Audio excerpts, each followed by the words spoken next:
Welcome back to Chapter 2 of the Remote Work Productivity Lab, Foundation Sprint. In today's episode, titled Optimize Your Workspace, Science-Backed Environment Tweaks, we're going to explore how the little things in your environment can significantly impact your cognitive load. Get ready to discover practical tips that can help you create a workspace that boosts your focus and productivity. Let's dive in.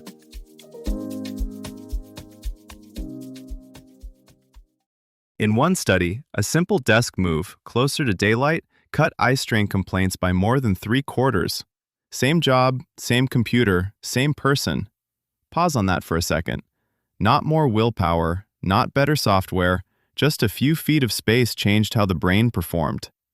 That desk move from the last episode was just one lever in a much bigger control panel.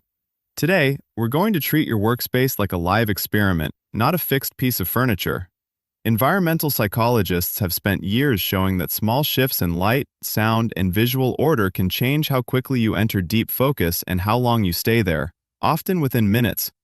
This isn't about buying an aesthetic setup, it's about tuning inputs your brain quietly tracks all day, where your eyes land when you look up from the screen, what noises interrupt a thought, how warm your hands feel on the keyboard. Think of it as adjusting the studio for your best recording session. You're the talent. Your space is the soundstage. We'll zoom in on practical, science-backed tweaks you can test this week to see which combination reliably moves you into your productive gear. Most remote workers treat their home office like a fixed backdrop. Once the desk is down, everything else just stays. But the data says your default layout is probably costing you speed, accuracy, and energy every single day. Today we'll zoom in on 6 levers you can actually control: light quality, noise, plants and natural cues, temperature, visual order, and clear boundaries between work zone and life zone. Think of it less like decorating and more like tuning an instrument.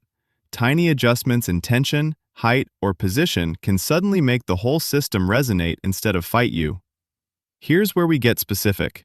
Instead of thinking in vibes, think in experiments you can actually feel in a single workday. Start with time of day. Morning is when your brain wants bright, cooler light and clearer boundaries between on and off. If you can, aim your primary work block toward the part of your home that gets the strongest daylight, then deliberately dim and warm things after 7 to 8 p.m. If you work late, swap overhead glare for a desk lamp angled away from your eyes and onto the work surface. You're not trying to see everything, you're trying to make one area unquestionably the stage and let the rest fade into the background. Next, sound. Instead of chasing silence, chase predictability. Sudden dog barks and hallway noises are what shred focus. A small fan, noise machine, or constant brown noise at low volume can stabilize the soundscape. If you share a home, create a simple recording light. Headphones on and door slightly closed equals do not disturb, even if you're between meetings. This becomes a social boundary as much as an acoustic one. For biophilic elements, skip the Instagram jungle. 1 or 2 robust plants in your peripheral vision are enough. Position them where your eyes naturally land when you look up from the screen, near the edge of a monitor or beside the window frame. If you can't keep plants alive, use natural textures.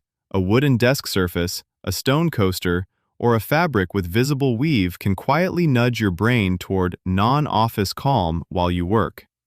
Temperature is less about the thermostat number and more about body comfort.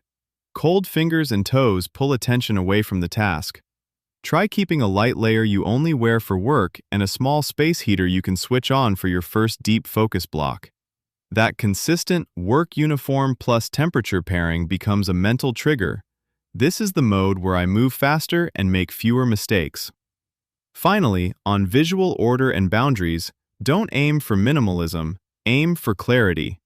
1 active notebook, 1 pen, current project materials in a single tray, everything else out of sight. When you close the laptop, that tray becomes the lid on your workday.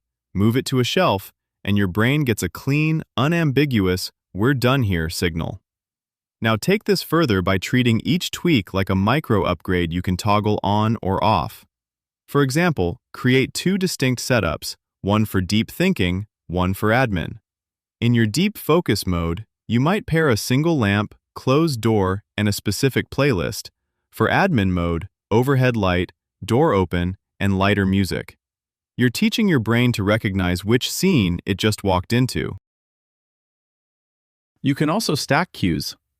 A client of mine routes all demanding work to one exact chair and table combo, then handles calls from a different spot entirely. After a few weeks, she noticed her mind slipping into decision mode as soon as she sat in the first chair, even before opening her laptop. Your tweak set doesn't have to be fancy. It just has to be consistent in clusters. Think in packets. A certain mug plus sweater plus soundtrack equals one state.